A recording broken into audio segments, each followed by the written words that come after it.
In case you forgot. By the time we get done, when you open your Bible, it's going to automatically fall to Psalm 23 every time it opens. But anyway, we'll look at verse 2 today.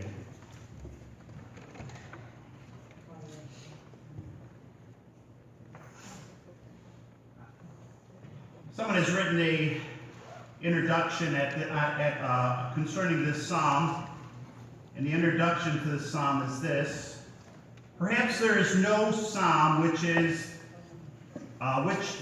with the absence of all doubt, misgiving, fear, anxiety, and so remarkable, and certainly no image could have been devised more beautifully descriptive of rest and safety and trustful happiness than that of a sheep lying down in the deep, rich meadow grass, beside the living streams, under the care of a tender, watchful shepherd.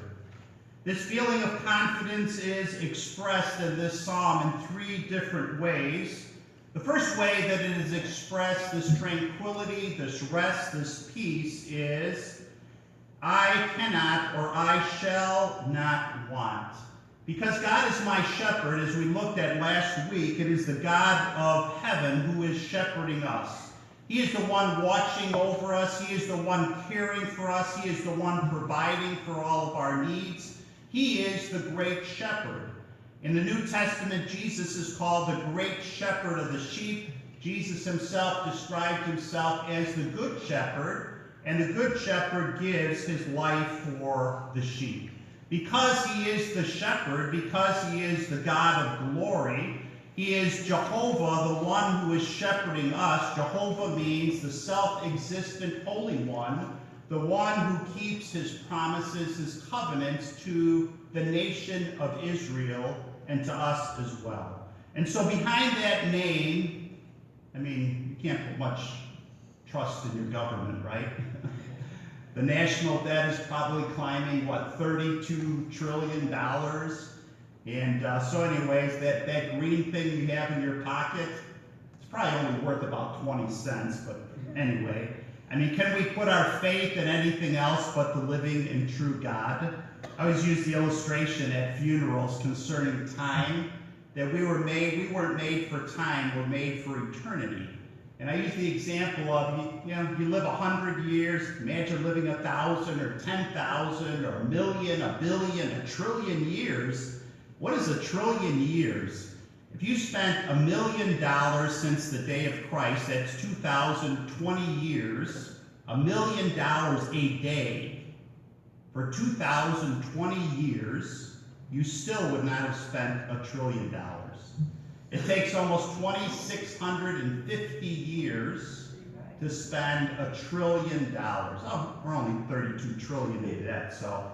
But anyway, can we put our trust in our government? What can we actually put our trust in? Isaiah says that we are to cease from men whose breath is in their nostril. See, when we put our trust in man, we will be disappointed.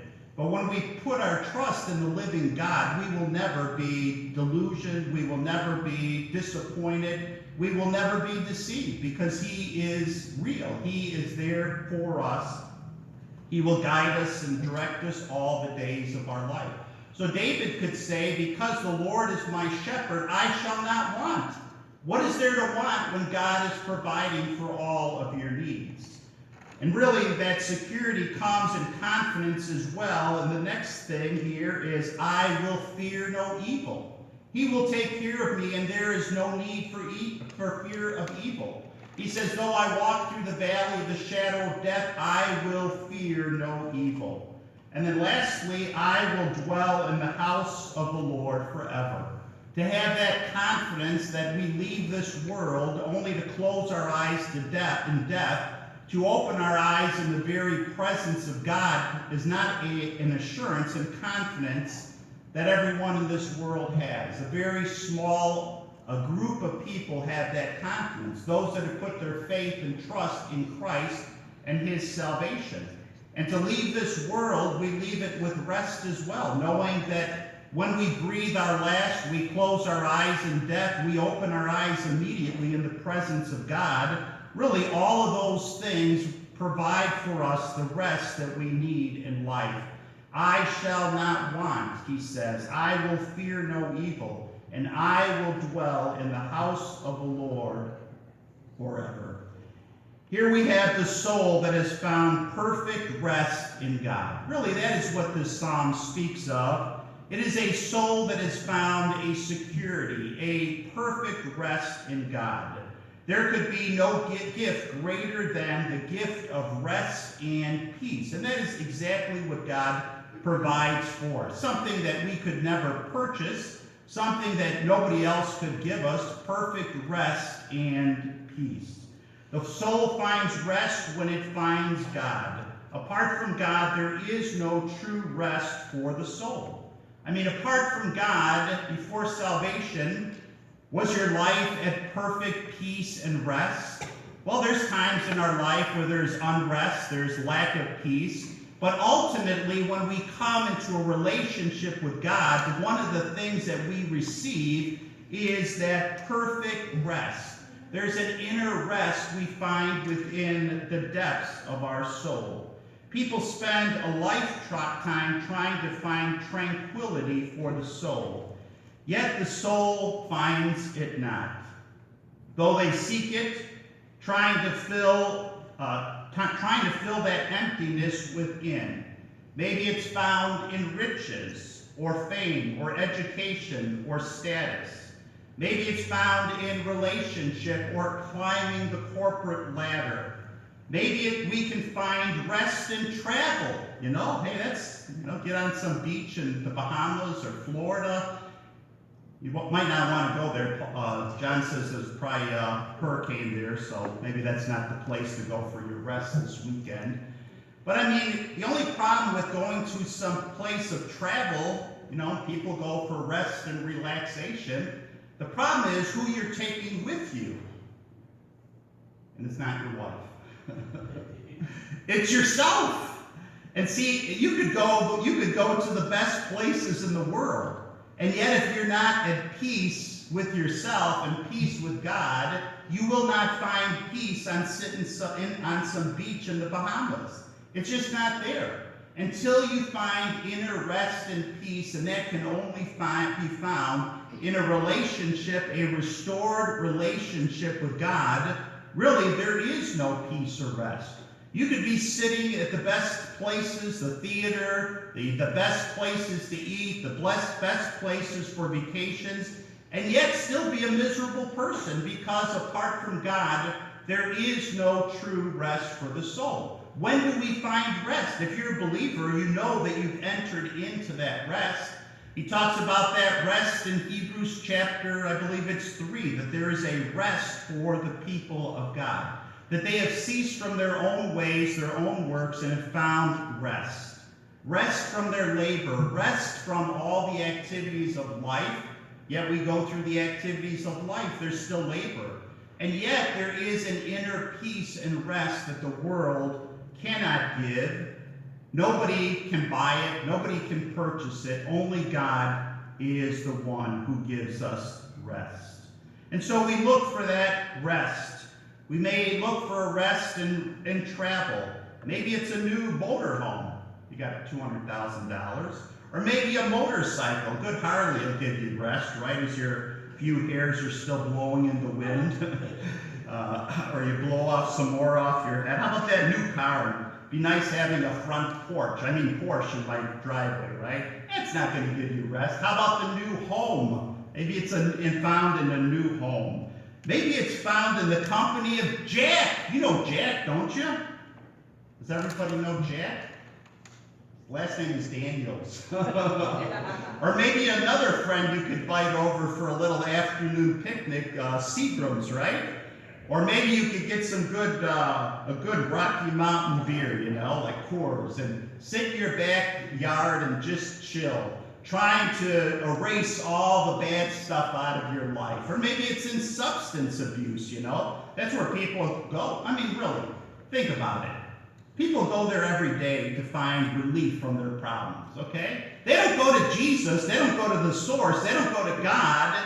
They may go to a bottle, They may go to some substance abuse, hey, a little coke, right? Or this or that or the other. You know what? It's not there.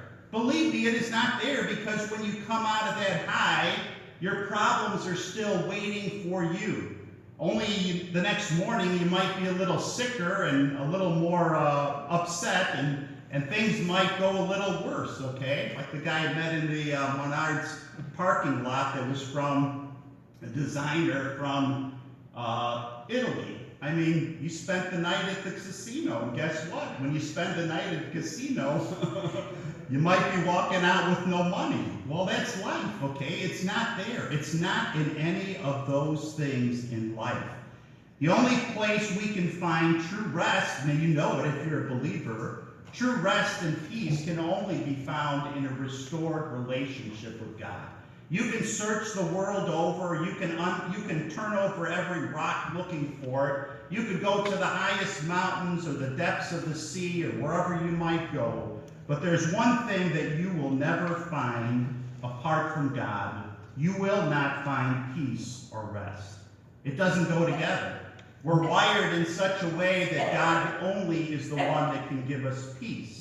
He is the only one that can give us rest, and to seek anywhere else is vain. Because believe me, you will not find it wherever you look for it apart from a restored relationship with God.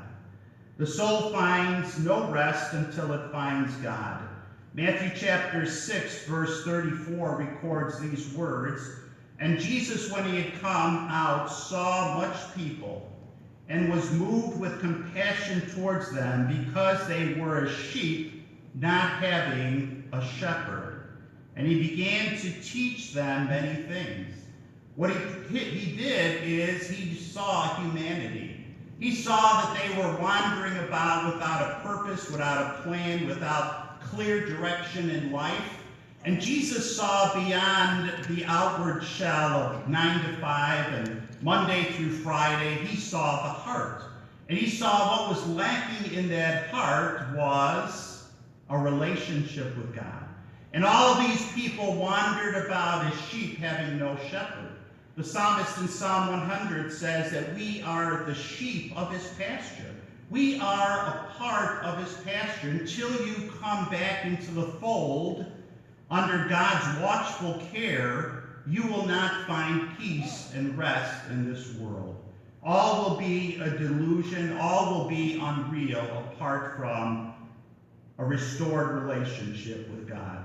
It was Jesus' great desire for humanity to experience a restored relationship with God.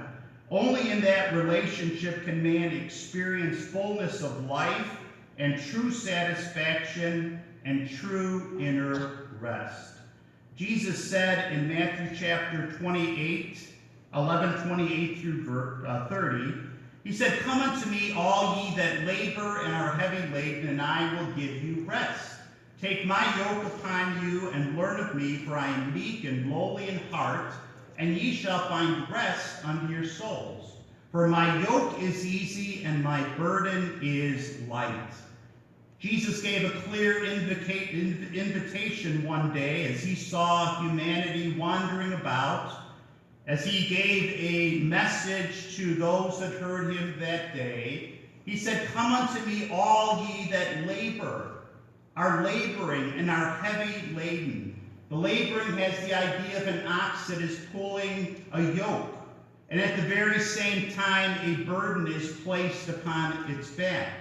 Contrary really to the laws of farming, if you have an animal that's pulling a yoke, it doesn't have a burden on its back. Usually the burden-bearing animal was the donkey. And yet here Christ pictures humanity as, "Come unto me, all ye that labor, are in a yoke, and are heavy laden," carrying a heavy load. "Come unto me, all ye that labor and are heavy laden, and I will give you rest." Rest. You can't find that anywhere else. I will give you rest. Take my yoke. Exchange that heavy yoke. The yoke that the world puts on you. The yoke that we find ourselves in. He says, "Take my yoke upon you and learn of me, for I am meek and lowly in heart, and ye shall find rest unto your souls. For my yoke is easy, and my burden is light. Come unto me, all ye that labor and are heavy laden, he says, and I will give you rest. This verse, along with John chapter 14:27, brought me into a relationship with God some 42 years ago as I returned back into the fold. What it was that I needed at that point in my life was peace and rest. And guess what? That's exactly what I got when I came to God. I found true peace and rest. John 14:27 says, Peace I leave with you, my peace I give unto you. Not as the world giveth, give I unto you. Let not your hearts be troubled, neither let it be afraid. The author F.B. Meyer writes these words. In this sweet pastoral symphony, the first verse gives the air when it tells us that there is no want to the man who lives under the shepherd care of God. In the succeeding verses, the harmony is worked out, and the music in all its completeness rendered effectively. And so he refers to verse 1. He says, The Lord is my shepherd, I shall not want. And the music and harmony is laid out in the following verses. He maketh me to lie down in green pastures. He leadeth me beside the still waters. The picture is of I shall not want is found in the verses that follow verse 1. He says, I will not want because of these various things. He says, I will not want because he maketh me to lie down in green pastures. I will not want because he leads me beside the still waters. I will not want because he restores my soul. I will not want because he leadeth me in paths of righteousness for his name's sake. Notice what he says there, just that simple word, he. It is God who does those things for us. This is what he does for us. He is the one who leads us in green pastures and beside the still waters. It is he that restores our soul. It is he that does all of these various things for us. And so we have a God who is taking care of us. Verse 2 tells us of this first want. What is the first want that he addresses in verse 2? A want for rest. He tells us that we will never lack rest. This word breathes out the very spirit of rest. There is no greater picture than verse 2 of rest. Here we see the shepherd taking out his sheep. And of course, David, being the author himself a shepherd in his youth, knew what it was to bring his sheep to pastures and running waters. He knew what it was for a sheep to be agitated. He knew what it was to have his sheep at rest. And so he says, because God is the one shepherding me, he brings me to a place of rest. There is no greater picture than we can see of rest as contained in verse 2. He maketh me to lie down in green pastures. He leads me beside the still waters. Psalm 42 gives us an indication of that rest as well. No, 46. He says, God is our refuge and strength, a very present help in trouble. Therefore will we not fear. And then all of a sudden he gives all these calamities, all these things that may go on in a person's life. Therefore will we not fear, though the earth be removed, though the mountains be carried into the midst of the sea, though the waters thereof roar and are troubled, though the mountains shake with the swelling thereof. I mean, is that a place of rest? How was your week? Well, I was down by the raging waters, okay? How was your week? Well, let me describe my week to you. The earth was removed. I saw the mountains were carried into the midst of the sea. I was down by the waters, and they were raging and troubled. The mountains even shook. There was a great earthquake with the swelling thereof. Doesn't sound like peace and rest to me, and yet that could be a description of our past week, right?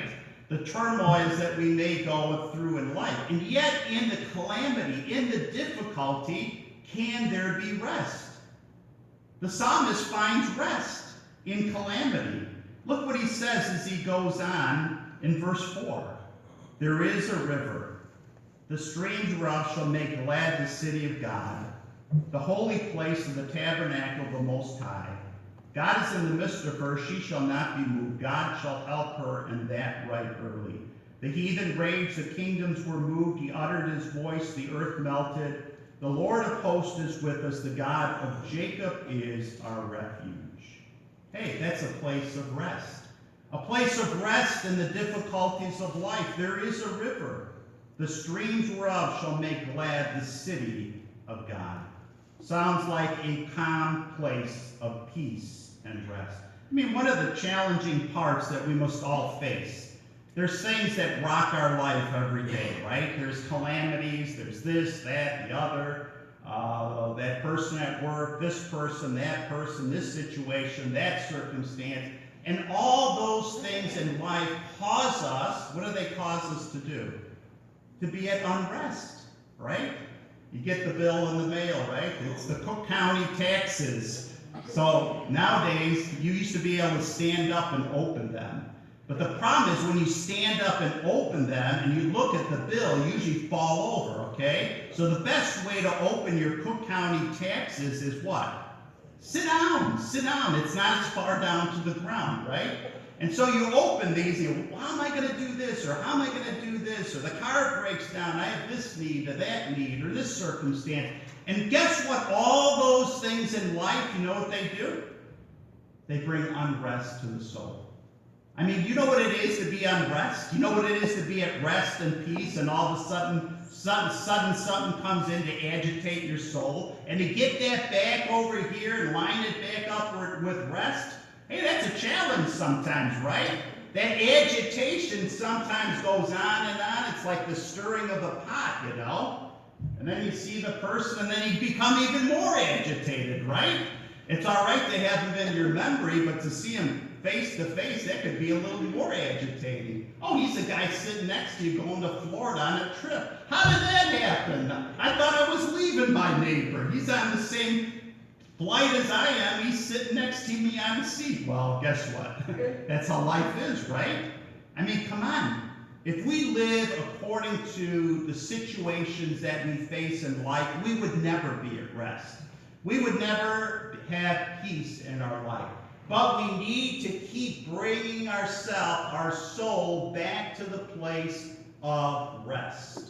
Sometimes we need to be like the psalmist that has a little talk with himself and says, why art thou cast down, O my soul?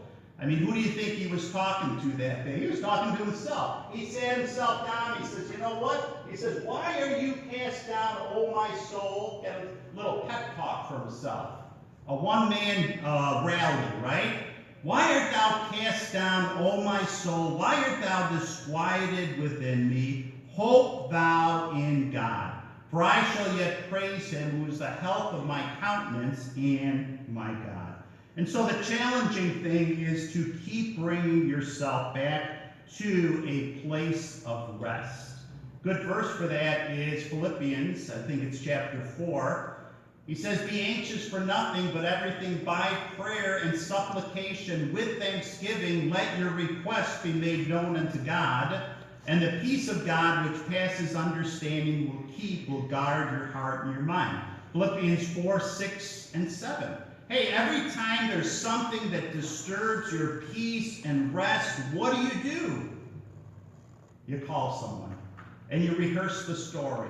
And then you become more agitated. You didn't get the satisfaction there, so you got to call someone else, right? And so the calls go on, but the more you call and the more you talk about it, the more agitated and unrestful you become. So now all of a sudden, what do you do when unrest comes to your life?